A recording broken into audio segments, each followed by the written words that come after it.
అందరూ తలలో ఉంచినట్లయితే ప్రార్థన చేసుకుని వాక్య భాగంలోనికి ప్రవేశిద్దాం. ప్రతి ఒక్కరికి కూడా హృదయపూర్వకంగా వాక్యానికి చెవినివ్వాలి. దేవునికి తమ హృదయాలను సంపూర్ణంగా సమర్పించుకోవాలి. దేవుడు తన చిత్తాన్ని మనకు తెలియజేస్తున్నప్పుడు దానికి మన హృదయాలను ఆయనకి అప్పగించుకోవాలి. అట్టి కృప దేవుడు మనకు అనుగ్రహించునుగాక. తలలు వంచండి, ప్రార్థన చేసుకుందాం. పరిశుద్ధుడా, ప్రేమ నమ్మకం కలిగిన మా కన్న తండ్రి, మీ ఘనమైన ఉన్నతమైన మహోన్నతమైన నామమునకు వందనములు, స్తుతులు, స్తోత్రములు, కృతజ్ఞతాస్తుతులు చెల్లించుకుంటున్నాము తండ్రి. తండ్రి, ఈ సమయంలో మమ్మల్ని మీ సన్నిధిలో సమకూర్చి ప్రభా ఈ వాక్యాన్ని ధ్యానించుటకు మీరు చూపించిన కృపను బట్టి మీకు స్తోత్రములు నాయన. ప్రభా, మరి మా పట్ల మీరు చూపించిన కృపను బట్టి ఏమిచ్చి మీరు రుణం తీర్చుకోగలము తండ్రి. సహాయం చేయండి, కృప చూపించండి. మీ వాక్యాన్ని నాయన చెప్పబోతుండగా మీ పరిశుద్ధాత్మ సహాయమును నాకు అనుగ్రహించండి. వినడానికి చేరి వచ్చిన బిడ్డలను మీరు జ్ఞాపకం చేసుకోండి. వాక్యాన్ని గ్రహించగలిగే మనసు ప్రతి ఒక్కరికి అనుగ్రహించండి. ఈ వాక్య భాగం అంతట్లో మీరు తోడుగా ఉండి నడిపించమని ప్రభా సహాయం చేయమని వేడుకుంటూ మీ ప్రియుడు మా రక్షకుడైన యేసుక్రీస్తు ప్రభు వారి యొక్క మహోన్నతమైన నామం పేరిట ఈ ప్రార్థన మనవులు అడిగి వేడుకుంటున్నాను మా కన్న తండ్రి, ఆమెన్. తండ్రి అయిన దేవునికి మన రక్షకుడైన యేసుక్రీస్తు ప్రభు వారి నామంలో సమస్త మహిమ ఘనతా ప్రభావములు కలుగునుగాక, ఆమెన్. దేవుడు మనల్ని ఎంతగానో ప్రేమిస్తున్నారు.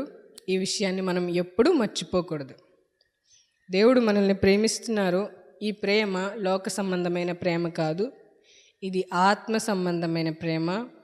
మన ఆత్మలను నరకాగ్ని గుండానికి జారిపోకుండా కాపాడే ప్రేమ.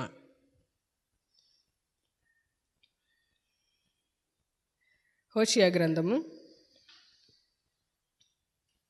ప్రతి ఒక్కరు కూడా మీ చేతిలో ఉన్న దైవ గ్రంథాన్ని తెరిచి వాక్యాన్ని చదవాలని ప్రభు పేరిట మనవి చేస్తున్నాను. హోషియా గ్రంథము 4వ అధ్యాయము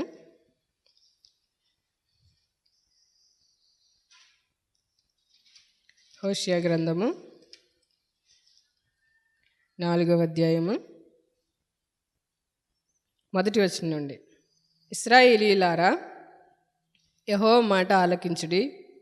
సత్యమును కనికరమును దేవుని గూర్చిన జ్ఞానమును దేశమందు లేకపోవుట చూచి యెహోవా దేశ నివాసులతో వ్యాజ్యమాడుచున్నాడు. హోషియా గారి ద్వారా దేవుడు ఇశ్రాయేలీయులకి తెలియజేస్తున్న మాట, దేశంలో ఏం లేదు, సత్యం లేదు, కనికరము లేదు, దేవుని గూర్చిన జ్ఞానం లేదు. లోక సంబంధమైన జ్ఞానం చాలా ఉంది. లోకజ్ఞాని లోక సంబంధమైన జ్ఞానాన్ని ఆర్జించి లోకాన్ని జయించిన వారు, అంటే యుద్ధాలు చేసి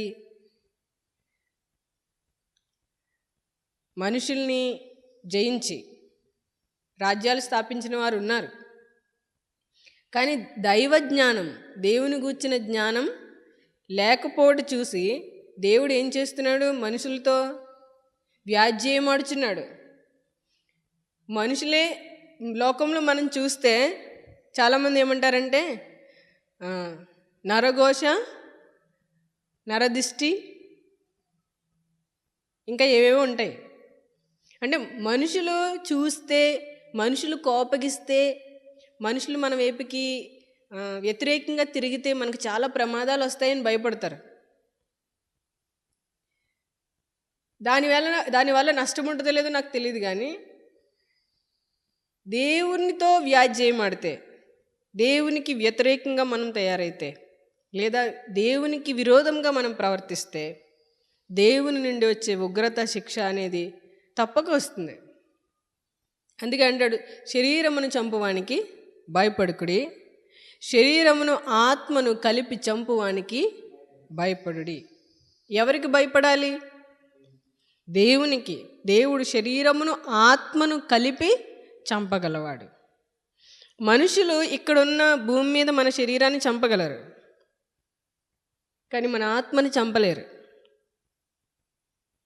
ఆత్మ చంపబడ్డం అంటే పాతాళానికి త్రోసివేయబడమే, నరకాగ్ని గుండానికి పంపడం.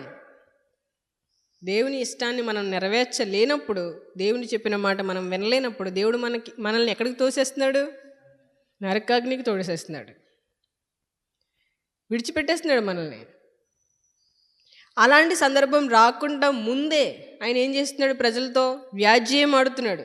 ఏం లేకపోవడం చూచి, దేశంలో సత్యము, కనికరము, దేవుని గుర్చిన జ్ఞానము లేకపోవడం చూచి యెహోవా దేశ నివాసులతో వ్యాజ్యం ఆడుచున్నాడు. అబద్ధ సాక్ష్యము పలుకుటయు, అబద్ధమాడుటయు, హత్య చేయుటయు, దొంగిలించుటయు, వ్యభిచరించుటయు వాడుకయ్యను. జనులు కన్నము వేసెదరు, మానక నరహత్య చేయుదురు. దేవుని గుర్చిన జ్ఞానం మనుషులకి లేకపోతే మనుషుల యొక్క ప్రవర్తన ఎలా మారిపోతుంది? సత్యం లేకపోతే, కనికరం లేకపోతే, దేవుని గుర్చిన జ్ఞానం మనుషులకి లేకపోతే, దేవుని మాట లేకపోతే, దేవుని వాక్కు లేకపోతే మనుషులు ఎలా తయారైపోతున్నారు? అబద్ధ సాక్ష్యము పలుకువారుగాను, అబద్ధములాడువారుగాను, హత్య చేయువారుగాను, దొంగిలించువారుగాను, వ్యభిచరించువారుగాను, వాడుకయ్యను అంటే అలవాటైపోయింది చాలా సులువుగా. అదేం పెద్ద విషయం కాదు, మేము రోజు చూసేదే అది, మా చుట్టూ రోజు జరిగేదే అది. మనం ఇప్పుడు ఈ గన్తో కాల్చుకునే ఈ కల్చర్ మనకి ఇక్కడ ఉండదు. అదే వేరే వేరే దేశాలకు వెళ్తే వాళ్ళు అక్కడ ఒకరినొకరు కొట్టుకుని చంపేసుకోవడం, ఒకరికొకరు విరోధముగా యుద్ధమాడడం మనం చూస్తాం. అక్కడ అది కామన్. కొన్ని చోట్ల వ్యభిచారం కామన్, దొంగతనాలు కామన్. అంటే అక్కడ ఏం లేదు? దేవుని గుర్చిన మాట లేదు, దేవుని గుర్చిన వాక్కు లేదు, సత్యం లేదు, కనికరము లేదు, దేవుని గుర్చిన జ్ఞానం లేదు. అందుకని ఏమైపోయింది? పాపం చేయడం వాడుకైపోయింది, అలవాటైపోయింది. అదేం పెద్ద విషయం కాదని వాళ్ళకు వాళ్ళే ఆలోచించుకునే పరిస్థితుల్లోనికి వెళ్ళిపోతారు. అందుకే దేవుడు ఏమంటున్నాడు? దేశంలో ఏముండాలి? సత్యం ఉండాలి. సత్యం అనగా వాక్యం ఉండాలి. దైవ గ్రంథంలో దేవుడు మనకు తెలియజేస్తున్న మాటలను మనం ధ్యానించగలగాలి, ఆ ప్రకారంగా మనం జీవించగలగాలి. దేవునికి మన జీవితాలను సంపూర్ణంగా సమర్పించుకోవాలి. ప్రార్థన జీవితం ఉండాలి, వాక్య ధ్యానం కలిగి ఎల్లప్పుడూ దేవుని ఎదుట భయభక్తులు కలిగి జీవించాలి. సమయపాలన, చాలామంది లోకంలో ఉన్న వాళ్ళే సమయాన్ని పాటిస్తారు. మనకి ఎక్కడికైనా వెళ్ళాలంటే టైంకి వాళ్ళకి ముహూర్తం ఉంటుంది, కరెక్ట్ టైంకి ఉంటారు వాళ్ళు. మనకి పంక్చువాలిటీ, టైమింగ్, విధేయత. అంటే మనం ఎంతగా దేవుడికి చోటిస్తున్నామో, ఎంతగా దేవుడు అంటే ఇష్టపడుతున్నామో అది మన ప్రవర్తనలో కనిపిస్తుంది. దేవుడికి మనం ఇచ్చే విలువ, సమయం, ప్రవర్తన, విధానము, మాటలు, బ్రతుకు, సాక్ష్యము, దేవుని గురించి గొప్పగా మాట్లాడే స్థితి, ఇది తెలిసిపోతుంది. సత్యము లేకపోతే, కనికరము లేకపోతే, దేవుని గుర్చిన జ్ఞానం లేకపోతే అబద్ధమాడడం, వ్యభిచరించడం, దొంగిలించడం వాడికైపోతుంది, నరహత్య చేయడం వాడికైపోతుంది. పైకి భక్తి గల వారి వలె ఉన్న దాని శక్తిని మనం ఆశ్రయించకపోతే, దేవుని శక్తి మనలో లేకపోతే ఏది వాడికైపోతుంది? అపవాది యొక్క లక్షణాలు మనలో వాడుకైపోతాయి. దేవుడు మనకు తెలియజేస్తున్న మాట, పాపం చేయడం వాడుక అయిపోతే, పాపంలో ఉండిపోతే అదేదో పెద్ద విషయం, అది అసలు ఇది చేయకూడదేమో అన్న ఆలోచన కూడా రాదు. వాత వేయబడిన మనస్సాక్షి, చెడిపోయిన మనస్సాక్షి చెడిపోతుంది. ఇదేం పెద్ద విషయం కాదులే అన్న స్థితిలోనికి మనిషి జారిపోతాడు. అందుకే మనుషుల్ని పిలుస్తున్నాడు దేవుడు. ఒక మంచి విధానంలోనికి, దేవుని పట్ల భయభక్తులు కలిగిన జీవితంలోనికి, యథార్థమైన జీవితంలోనికి, పరిశుద్ధమైన జీవితంలోనికి దేవుడు పిలుస్తున్నాడు. ఇది శరీర మాలిన్యమును కడిగివేసేది మాత్రమే కాదు, ఇది ఆత్మ యొక్క మాలిన్యాన్ని కడిగివేసేది. దేవుని గుర్చిన జ్ఞానం మనకు కావాలి, సత్యము మనకు కావాలి, కనికరము కావాలి. అనేకులు వాక్యం విన్నా వినక తమ హృదయాలు కఠిన చిత్తులుగా చేసుకున్నారు. అబద్ధములు ఆడుటకు వారి నాలుకలకు వారు అలవాటు చేశారంటాడు. అబద్ధం ఆడుట వాడికైపోయింది. బాల్యము నుండి, నరుని యొక్క ఊహ బాల్యము నుండి చెడ్డది. అవలీలగా అబద్ధం ఆడడం, అవలీలగా మాట మార్చడం, తనదేమి తప్పు లేదన్నట్టుగా చూపించుకోవడం, ఇట్టి లక్షణాలకి సంఘం దూరంగా ఉండాలి.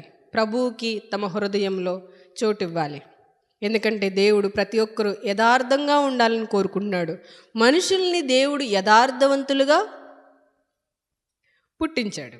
ఎలా పుట్టించాడు? దేవుడు యథార్థవంతులుగా పుట్టించాడు. యథార్థవంతులుగా ఉండాలని కోరుకుంటున్నాడు, పరిశుద్ధంగా ఉండాలని కోరుకుంటున్నాడు. పాపంలో పడిపోయిన మనల్ని కడగడానికి తన కుమారుణ్ణి ఆయన దానముగా ఇచ్చాడు, కృపా దానముగా ఇచ్చాడు. దానం చేశాడు లోకానికి. మన పాపాలు పోవడానికి పరిశుద్ధుడైన యేసుక్రీస్తు ప్రభువారి యొక్క రక్తం మన కోసం ఇవ్వబడింది. ఆయన శిలువ మీద శాపగ్రస్తుడుగా, పాపము చేయకపోయినా చేసిన వాడిగా బాధ అనుభవించినవాడు మనం నమ్ముకున్న మన రక్షకుడైన యేసుక్రీస్తు ప్రభువారు. మరణం యొక్క బలం, మరణం యొక్క శక్తి, మరణ దూత యొక్క ప్రభావం శిలువ మీద 2 చేతులు చాపి మన ప్రభువు అనుభవించాడు. మరణానికి తను తాను అప్పగించుకున్నాడు. మనం చేసిన పాపానికి మనకు రావాల్సిన శిక్ష మన మీదకి రాకుండా ఆయన మోసి మన పక్షముగా శిక్షను అనుభవించి మరణానికి తను తాను అప్పగించుకున్నాడు. యోహాన్ గారు రాసిన మొదటి పత్రిక 3వ అధ్యాయము 5వ వచనం. యోహాన్ గారు రాసిన మొదటి పత్రిక 3వ అధ్యాయము 5వ వచనం. పాపములను తీసివేయుటకై ఆయన ప్రత్యక్షమైనని మీకు తెలియను. ఆయన యందు పాపమేమియు లేదు. ఆయన యందు నిలిచియుండువాడు ఎవడును పాపము చేయడు. పాపము చేయువాడు ఎవడును ఆయన్ను చూడను లేదు, ఎరుగను లేదు. పాపములను తీసివేయడానికి యేసుక్రీస్తు ప్రభువారు ప్రత్యక్షమయ్యారు. ఆయన గాల్లోంచి ఏమీ ప్రత్యక్షం కాలేదు, కానీ కన్యక గర్భమున ఒక శిశువుగా ఆయన జన్మించాడు. మనుష్య కుమారుడిగా ఈ లోకానికి వచ్చాడు. మనుషులలో ఒక మనిషిగా భూమి మీద జీవించి పరిశుద్ధంగా బ్రతికి మన పాపముల నిమిత్తం చనిపోయాడు. మన పాపముల నిమిత్తం ఆయన శాపగ్రస్తుడయ్యాడు.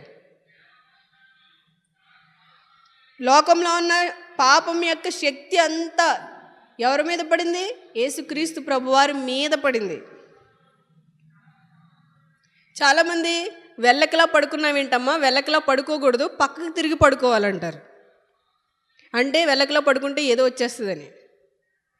కానీ మరి ఆయన శిలువ మీద బట్టలు లేకుండా ఒక చిన్న అంగి, ఒక తుండుతో చేతులు చాచి చనిపోయాడు. ఆయన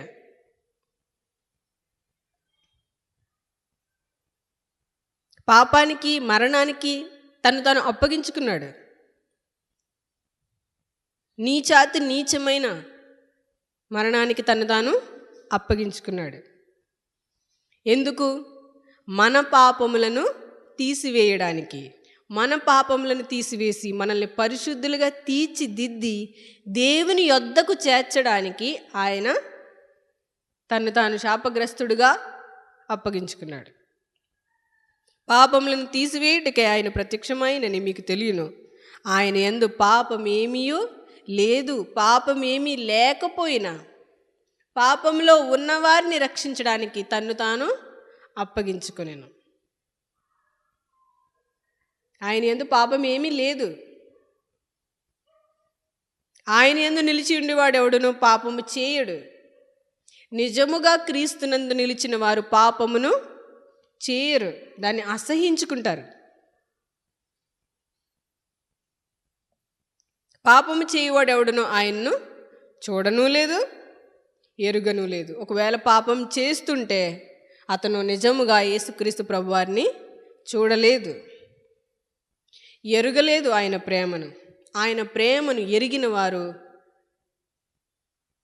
ఎంత మాత్రము పాపమందు నిలిచి ఉండరు, పాపానికి ఎంత మాత్రము చోటు ఇవ్వరు. పాపముల నుండి తొలగించడానికి, పాపముల నుండి విడిపించడానికి, లోకము నుండి విడిపించడానికి మన రక్షకుడైన యేసుక్రీస్తు ప్రభువారు ఈ లోకమునకు వచ్చి ఉన్నారు. నశించిన దాన్ని వెదకి రక్షించడానికి ఆయన వచ్చి ఉన్నాడు. ఎవరైతే ఆయన్ని ఆశ్రయిస్తున్నారో వారిని రక్షిస్తున్నాడు. ప్రపంచం అందరి కోసం ఆయన రక్షించడానికి వచ్చాడు. ఎవరైతే ఆయన నమ్ముతున్నారో, విశ్వసిస్తున్నారో, ఆయన నామమును ఆశ్రయిస్తున్నారో వారిని రక్షించడానికి ఆయన సిద్ధంగా ఉన్నాడు. అందుకే ప్రపంచమంతటా సువార్త ప్రకటించమంటున్నాడు. ప్రపంచానికి ఇవ్వబడిన గొప్ప ఆశీర్వాదం సువార్త. రోమీయులకు రాసిన పత్రిక 15వ అధ్యాయము 29వ వచనం. నేను మీ యొద్దకు వచ్చినప్పుడు క్రీస్తు యొక్క ఆశీర్వాద సంపూర్ణముతో వత్తునని ఎరుగుదును. 5 అంకి వేసి పుట్టినోట్లో సువార్త ఆశీర్వాదముతో అని వ్రాయబడి ఉంది. నేను మీ యొద్దకు వచ్చినప్పుడు క్రీస్తు యొక్క ఆశీర్వాదముతో, సువార్త ఆశీర్వాద సంపూర్ణముతో వత్తునని ఎరుగుదును. సువార్త ప్రపంచానికి ప్రకటింపబడిన గొప్ప ఆశీర్వాదం. ఈ ఆశీర్వాదం అనేకుల్ని పవిత్రులుగా మారుస్తుంది, పరిశుద్ధులుగా మారుస్తుంది. హృదయంలో యేసుక్రీస్తుని చేర్చుకున్నట ద్వారా సమాధానాన్ని అనుగ్రహిస్తుంది, నెమ్మదిని అనుగ్రహిస్తుంది. ప్రపంచానికి ఇవ్వబడిన గొప్ప ఆశీర్వాదం, దానం యేసుక్రీస్తు ప్రభువారు. ఆయన్ని నమ్ముట ద్వారా, కేవలం ఆయన్ని మనసులో ఆయనకి చోటు ఇవ్వడం ద్వారా, నమ్మడం ద్వారా, విశ్వసించడం ద్వారా ఈ ఆశీర్వాదం మనకి అనుగ్రహింపబడుతుంది. సమీపస్తులకు, దూరస్తులకు, ఎవరికైనా ఏ భేదం లేదు. అందరినీ ఆయన పిలుస్తున్నాడు, అందరినీ రమ్మని ఆయన ఆహ్వానిస్తున్నాడు. అందరికీ చోటుంది ఆయన యొద్ద. సువార్త ఆశీర్వాదముతో భక్తులు వచ్చారు, అనేక చోట్లకి ఈ ఆశీర్వాదాన్ని పంచిపెట్టారు. యేసుక్రీస్తు ద్వారా దేవుడు లోకమును సమాధానపరుచుకునవలనని ఇష్టపడుతున్నాడు అని చెప్పి అనేకుల్ని పిలిచారు. సువార్త ఆశీర్వాదం మాత్రమే కాదు, వాగ్దానము కూడా. అదే రోమీయులకు రాసిన పత్రిక 1వ అధ్యాయము 7వ వచనం. రోమీయులకు రాసిన పత్రిక 1వ అధ్యాయము 7వ వచనం. దేవుని సువార్త నిమిత్తము ప్రత్యేకింపబడిన వాడనైన పౌలు రోమాలో ఉన్న దేవుని ప్రియులకందరికీ, అనగా పరిశుద్ధులుగా ఉండుటకు పిలువబడిన వారికి అందరికీ శుభమని చెప్పి రాయినది. మన తండ్రి అయిన దేవుని నుండి, ప్రభు అయిన యేసుక్రీస్తు నుండి కృపా సమాధానములు మీకు కలుగునుగాక. దేవుడు తన కుమారుడును మన ప్రభువునైన యేసుక్రీస్తు విషయమైన ఆ సువార్తను పరిశుద్ధ లేఖనములు యందు తన ప్రవక్తల ద్వారా ముందు వాగ్దానము చేసెను. యేసుక్రీస్తు విషయమైన ఆ సువార్తను పరిశుద్ధ లేఖనముల యందు తన ప్రవక్తల ద్వారా ముందు వాగ్దానం చేసెను. ఈ సువార్తను దేవుడు మనకి వాగ్దానం చేశాడు. నా వంటి ప్రవక్త వస్తాడు అని ప్రవక్తలు చెప్పారు. నా వంటి భక్తుడు వస్తాడు, నా వంటి ప్రవక్త వస్తాడు, నా వంటి న్యాయాధిపతి వస్తాడు, నా వంటి రాజు వస్తాడు అని భక్తులు ముందుగానే చెప్పుకుంటూ వచ్చారు.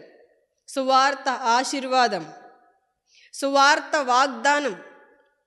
ఈ సువార్త సర్వలోకమంతటా వ్యాపించుచు అనేకులకి దేవుని యొక్క వెలుగును ప్రకాశింపజేస్తుంది. క్రీస్తు వెలుగును మన మీద ఉదయింపజేస్తుంది. చీకటి గల చోట వెలుగిచ్చు దీపమై ఉన్నది వాక్యము. చీకటి గల వెలుగిచ్చు దీపము వాక్యము. ఆ వాక్యాన్ని మోసుకుని, ఆ సువార్తను మోసుకుని, ఈ ఆశీర్వాదాన్ని తీసుకుని అనేకులు బయలు వెళ్ళారు, అనేకులు ప్రకటించారు. అనేకులు చీకటి గల హృదయాలలో క్రీస్తు యొక్క వెలుగును పంచడానికి తమ జీవితాలను దేవునికి సమర్పించుకున్నారు. సువార్త ఈ ఆశీర్వాదం మోసుకుని రావాలంటే ఊరికనే అయిపోతుందా? తమ జీవితాలను దేవునికి సమర్పించుకోవాలి. యేసుక్రీస్తు పేరునకు తమను తాము అప్పగించుకోవాలి. ఈ వాగ్దానం పట్టుకుని, ఈ ఆశీర్వాదం పట్టుకుని అనేకులు వచ్చారు. విన్నవారు ధన్యులు, విన్నవారు రక్షింపబడ్డారు. అంగీకరించిన వారు, యేసుక్రీస్తుని తమ సొంత రక్షకుడుగా అంగీకరించిన వారు, తమ హృదయాల్లో చేర్చుకున్నవారు ధన్యులు. యెహోవా దేవుడుగా గల జనులు ధన్యులు. అట్టి వారికి గొప్ప కృప లభిస్తుంది. దేవుడిచ్చే గొప్ప బహుమానం వారు పొందుకుంటారు. అనేకుల్ని సంపాదించాలి క్రీస్తు కోసం, అనేకుల్ని రక్షించాలి. ఎందుకంటే దేశంలో సత్యము లేదు, కనికరము లేదు, దేవుని గూర్చిన జ్ఞానము లేదు. అందుకని దేవుడు మనుషులతో యుద్ధం చేస్తున్నాడు, వ్యాజ్యం ఆడుతున్నాడు, ఇబ్బందులు చోటు చేసుకున్నాయి.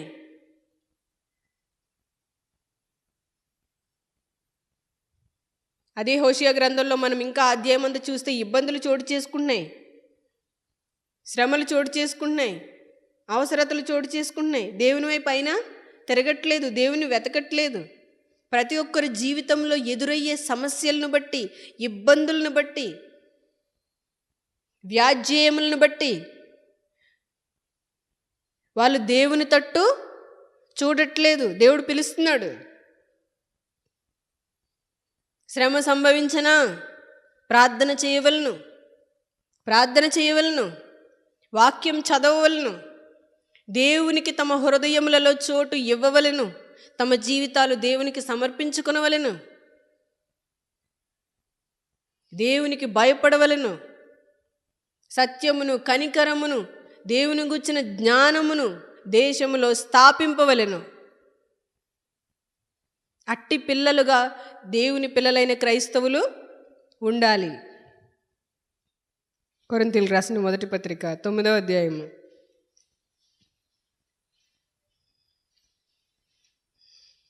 కొరింథీయులకు రాసిన మొదటి పత్రిక 9వ అధ్యాయము 19వ వచనం.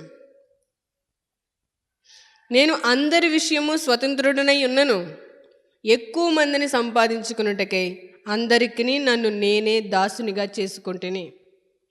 అన్ని విషయాల్లో నాకు స్వతంత్రత ఉంది. క్రీస్తునందు నేను స్వతంత్రుడను. ఉచితముగా నేను నీతిమంతుడుగా తీర్చబడ్డాను. ఆయన నమ్ముట ద్వారా నీతిమంతుడుగా తీర్చబడ్డాను. ఇప్పుడు నేను స్వతంత్రుడను. అయినప్పటికీ క్రీస్తు కొరకు అనేకుల్ని సంపాదించడానికి, ఎక్కువ మందిని సంపాదించడానికి అందరికీ నన్ను నేనే దాసునిగా చేసుకుంటుని. యూదులకి యూదుడిగా ఉన్నాను, ధర్మశాస్త్ర సంబంధులకి ధర్మశాస్త్ర సంబంధిగా ఉన్నాను. అనేకుల్ని సంపాదించుకోవడానికి, బలహీనులను సంపాదించుకోవడానికి బలహీనుడిగా ఉన్నాను. ఏ ఏ విషయాల్లో ఉన్నవారిని అన్యుల్ని సంపాదించుకోవడానికి అన్యుడిగా ఉన్నాను. అనేకుల్ని సంపాదించుకోవడానికి నాకు స్వతంత్రత ఉన్నా నేను అనేకులకి నన్ను నేనే దాసుడిగా చేసుకున్నాను. యేసుక్రీస్తు ప్రభువారు మనల్ని రక్షించడానికి తను తాను మరణానికి అప్పగించుకుంటే, భక్తులు అనేకుల్ని క్రీస్తు కొరకు సంపాదించడానికి తమను తామే సువార్త ప్రకటించడానికి తమను తాము అప్పగించుకున్నారు. ఈ సువార్తను మోసుకుని పోవడానికి, ఈ సువార్త ఆశీర్వాదాన్ని అనేకులకి పంచిపెట్టడానికి, సత్యాన్ని స్థాపించడానికి, దేవుని గూర్చిన జ్ఞానాన్ని ప్రకటించడానికి, కనికరముతో ప్రేమతో హృదయాలు నింపడానికి అనేకులు ప్రయాసపడ్డారు. అనేకుల్ని సంపాదించడానికి తమను తామే దాసులుగా చేసుకున్నారు. అనేకుల్ని సంపాదించాలి క్రీస్తు కోసం. అనేకుల్ని, చాలామంది అంటారు లోకంలో, వీడికి ఆశ ఎక్కువ పోగేసేసుకుంటాడు. మనమైతే ఆత్మల్ని పోగేయాలి దేవుని కోసం, అనేక మందిని పోగేయాలి. ఎంతటి వారైనా, ఎవరైనా, ఏ మతస్థులైనా, ఏ కులస్థులైనా, ఏ దేశస్థులైనా, ఏ వర్గమైనా, ఏ వర్ణమైనా అందరినీ పిలుస్తున్నాడు యేసుక్రీస్తు. అందరి ఆత్మలకు రక్షకుడు, అందరికీ జీవదాయకుడు, అందరికీ మోక్షాన్ని అనుగ్రహించడానికి చాలినంత స్థలం ఉంది ఆయన దగ్గర. ఆయన పిలుస్తున్నాడు. అందుకే అంటున్నాడు అపోస్తలుడైన పౌలు, నేను అందరినీ సంపాదించుకోవడానికి అందరికీ దాసుడినయ్యాను. యేసుక్రీస్తు ప్రభువారిని పోలి నడుచుకుంటున్నాను. ఆయన తాను పూర్ణంగా తగ్గించుకున్నాడు. ఏమీ లేనివాడుగా రిక్తుడుగా చేసుకుని దేవుడి చిత్తాన్ని నెరవేర్చాడు. ఇప్పుడు నేను కూడా అలాగే అందరినీ రక్షించుకోవడానికి స్వతంత్రుడనై ఉన్నప్పటికీ నన్ను నేనే దాసుడిగా చేసుకున్నాను. అనేకుల కొరకు క్రీస్తు చనిపోయాడు. సువార్త ఆశీర్వాదాన్ని ఆయన మనకు అనుగ్రహించాడు. ఈ విషయాన్ని మనం ప్రకటించడానికి మనల్ని మనం తగ్గించుకోవాలి. అన్ని విషయాల్లో తగ్గించుకోవాలి. ఏ తప్పు చెయ్యకపోయినా యేసుక్రీస్తు తను మరణానికి అప్పగించుకున్నాడు. ఏ బాధ అనుభవించాల్సిన అవసరం లేకపోయినా స్వతంత్రులుగా ఉన్న తమను తాము దాసులుగా చేసుకుని సుఖ సౌఖ్యాలను విడిచిపెట్టి సువార్తను మోసుకొచ్చారు అనేక భక్తులు. ఎక్కువ మందిని సంపాదించడానికి ఎక్కువ విధాలుగా, ఒకే విధంగా, ఒకే మోస పద్ధతిలో, ఒకే చోట ఉండిపోలేదు. అనేకులను రక్షించుకోవడానికి, అన్ని విధాల వారిని రక్షించుకోవడానికి, యూదుల్ని, గ్రీసు దేశస్థుల్ని, అన్యుల్ని, ధర్మశాస్త్ర సంబంధుల్ని, బలహీనుల్ని, జ్ఞానుల్ని, లోకంలో జ్ఞానులుగా పిలువబడుతున్న వారిని, రాజుల్ని, అనేకుల్ని సంపాదించడానికి అనేక విధాలుగా సువార్తను ప్రకటించారు. ఏ విధము చేతనైనా కొందరిని రక్షించుడి, ఏదో ఒక విధంగా. ఎందుకంటే వాళ్ళు అగ్నిలో ఉన్నారు. అగ్నిలోంచి లాగినట్టు కొందరిని లాగండి. వారు పడిపోవటకు కొంచెమే ఎడముంది. కాబట్టి సువార్త ప్రకటించండి. దేవుని యొక్క ప్రేమను చూపించండి. మిమ్మల్ని మీరు తగ్గించుకోండి. మీరు తప్పు చెయ్యకపోయినా తగ్గడంలో ప్రభు ఉన్నాడు. మీరు మేలు చేసి కీడు అనుభవించిన యెడల అది దేవునికి హితమగును. మనల్ని మనమే దాసులుగా చేసుకోవాలి, తగ్గాలి. తను తగ్గించుకున్నవాడు హెచ్చింపబడరు. ప్రభు రాకడలో ఎవరైతే స్వార్థ కోసం తగ్గించుకుంటారో, ఎవరైతే ప్రభు పని కోసం తగ్గించుకుంటారో, వాళ్ళు ప్రభు యొక్క రాకడలో ఎత్తబడేటప్పుడు వారు హెచ్చింపబడతారు. మనం స్వతంత్రులమైనప్పటికీ తగ్గి దాసులుగా ఉండి సువార్తను ప్రకటించాలి. అందరికీ అన్ని విధాల వారముగా ఉండాలి. క్రీస్తు ప్రేమను పరిచయం చేయాలి. ఎందుకంటే దేశంలో దేవుని యొక్క జ్ఞానం లేకపోవటం మూలమున అబద్ధములు, వ్యభిచారములు, దొంగతనములు, నరహత్యలు పెరిగిపోతున్నాయి. ఆర్థికంగా బలహీన స్థితికి వచ్చేస్తుంది. ప్రతి కుటుంబాల్లో కూడా ఆర్థిక స్థితి బలహీనపడుతుంది, ఆరోగ్య స్థితి బలహీనపడుతుంది, మానసిక పరిస్థితి అది చాలా దిగజారిపోతుంది. అంతకంటే ఎక్కువగా ఆత్మీయ స్థితిలో దేవునికి దూరం అయిపోతున్నారు. దేవునికి వారు దగ్గర కావాలి అంటే సువార్త అనేది ప్రకటింపబడాలి, మరి విరివిగా ప్రకటింపబడాలి, మరి ఎక్కువగా ప్రకటింపబడాలి. గలతీయులకు రాసిన పత్రిక 3వ అధ్యాయము 27వ వచనం. గలతీయులకు రాసిన పత్రిక 3వ అధ్యాయము 27వ వచనం. క్రీస్తులోనికి బాప్తిస్మం పొందిన మీరందరూ క్రీస్తును ధరించుకుని ఉన్నారు. ఇందులో యూదుడని గ్రీసు దేశస్థుడని లేదు, దాసుడని స్వతంత్రుడని లేదు, పురుషుడని స్త్రీ అని లేదు. యేసు క్రీస్తునందు మీరందరూ ఏకముగా ఉన్నారు. సంఘము క్రీస్తునందు ఏకముగా ఉంది. క్రీస్తు మనసు కలిగి ఉంది. ఇక్కడ భేదాలు తారతమ్యములు ఏమీ లేవు. వీరు ప్రభువు కొరకు ఏకముగా పనిచేయవలసిన వారు. ప్రభువుని శిరస్సుగా పెట్టుకుని, ప్రభువుని మార్గదర్శకుడుగా పెట్టుకుని, ప్రభువుని వెంబడించి ప్రభువు మార్గంలో నడవవలసిన వారు, సత్యాన్ని స్థాపించవలసిన వారు, దేవుని గూర్చిన జ్ఞానమును ప్రకటించవలసిన వారు. క్రీస్తులోనికి వచ్చిన వారందరూ క్రీస్తునందు ఏకముగా ఉన్నారు. కొరింథీయులకు రాసిన 2వ పత్రిక 13వ అధ్యాయము. కొరింథీయులకు రాసిన 2వ పత్రిక 13వ అధ్యాయము 11వ వచనం. తుదకు సహోదరులారా, సంతోషించుడి, సంపూర్ణులైయుండుడి, ఆదరణ కలిగియుండుడి, ఏక మనస్సు గలవారయుండుడి, సమాధానముగా ఉండుడి. ప్రేమ సమాధానమునకు కర్తయగు దేవుడు మీకు తోడయుండును. పవిత్రమైన ముద్దు పెట్టుకుని ఒకరికి ఒకరు వందనములు చేసుకునడి. దేవుడు మనకి సెలవిస్తున్నాడు, తుదకు సహోదరులారా సంతోషించుడి. విశ్వాసమందు భాగ్యవంతులుగా ఉండాలి, విశ్వాసంలో స్థిరులుగా ఉండాలి, దేవునిలో కదలని వారుగా ఉండాలి, ప్రభు కార్యాభివృద్ధి యందు ఎల్లప్పటికీ ఆసక్తిపరులుగా ఉండాలి, దేవునిలో సంతోషించాలి, సంపూర్ణులై ఉండాలి, ఆదరణ కలిగి ఉండాలి, ప్రభువునందు ఏక మనసు గలవారై ఉండాలి, సమాధానముగా ఉండాలి.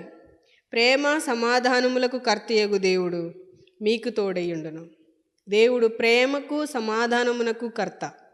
ప్రేమ ఎక్కడ ఉంటుందో, సమాధానం ఎక్కడుంటుందో, దేవుని ఆత్మ ఎక్కడుంటుందో అక్కడ స్వతంత్రత ఉంటుంది, ఆనందం ఉంటుంది, సంపూర్ణ నిశ్చయత ఉంటుంది, దేవుని వెలుగు మనతో ఉంటుంది, సత్యం మనతో ఉంటుంది, కనికరం మనతో ఉంటుంది, దేవుని గుర్చిన జ్ఞానం మనతో ఉంటుంది.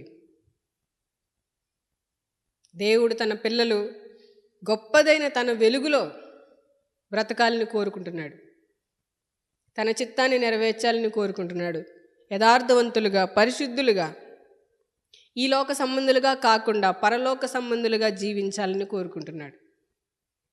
సంతోషించడి క్రీస్తునందు, ఆత్మ సంబంధమైన సంతోషము. సంపూర్ణులైయుండుడి, ఆదరణ కలిగియుండుడి, ఏక మనస్సు గలవారయుండుడి, సమాధానముగా ఉండుడి. ప్రేమ సమాధానములకు కర్తయగు దేవుడు మీకు తోడై ఉండును. దేవుడు మనకి తోడై ఉంటాడు. దేవుని ఆజ్ఞలు అనుసరించి జీవించినప్పుడు, దేవుని ప్రేమను కలిగి మనం జీవిస్తున్నప్పుడు దేవుడు మనకి తోడుగా ఉంటాడు. ప్రేమ సమస్తాన్ని సులువు చేస్తుంది, విశ్వాసము సమస్తాన్ని సాధ్యపరుస్తుంది. దేవుని కొరకు బ్రతికిన భక్తులు మాటలు ఏదైనా సాధ్యమే. విశ్వాసం ఉంటే క్రీస్తునందు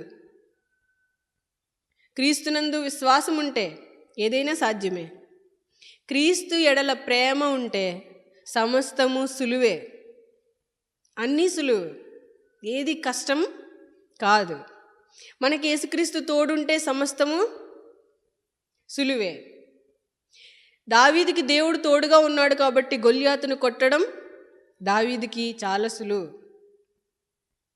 యేసుక్రీస్తు ప్రభువారికి దేవుడు తోడుగా ఉన్నాడు గనుక, యేసుక్రీస్తు ప్రభువారి తండ్రి చిత్తాన్ని చేయడానికి తను అప్పగించుకున్నాడు గనుక అపవాదిని చితకు దొక్కడం యేసుక్రీస్తుకు పెద్ద గొప్ప విషయమేమీ కాదు.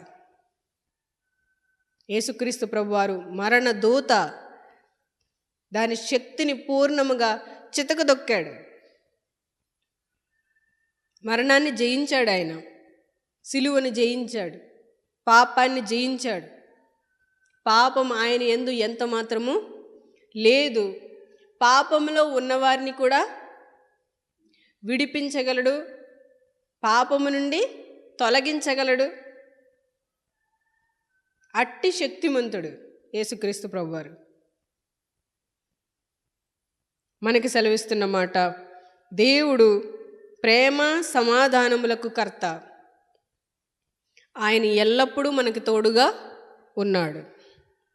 మనకు ఆయన తోడుగా ఉన్నాడన్న విషయాన్ని మనం ఎన్నడూ మర్చిపోకూడదు. ఆయన మనల్ని ప్రేమిస్తున్నాడు అన్న సంగతిని ఎన్నడూ మర్చిపోకూడదు. ఆయన పిల్లలు ఆయనకి తగినట్లుగా జీవించాలి, సత్యాన్ని గ్రహించాలి, కనికరముతో నిండుకొని ఉండాలి, దైవ జ్ఞానమును నేర్చుకోవాలి. దైవజ్ఞానం లేకపోతే దేవుడు మనుషులతో వ్యాజ్యం ఆడుచున్నాడు. కాబట్టి ప్రతి ఒక్కరూ దైవజ్ఞానాన్ని సంపాదించుకోవాలి, వాక్యాన్ని నేర్చుకోవాలి, వాక్యాన్ని చదవాలి, చెప్పబడుతున్న దేవుని మాటలు వినాలి. దేవుని మాటలు మీ వద్దకు వస్తున్నప్పుడు, సంఘాల్లో చెప్పబడుతున్న మాట, కూడికల్లో చెప్పబడుతున్న మాట, యూట్యూబుల్లో చెప్పబడుతున్న మాట, అదేదో మనం తప్పుగా తీసుకుని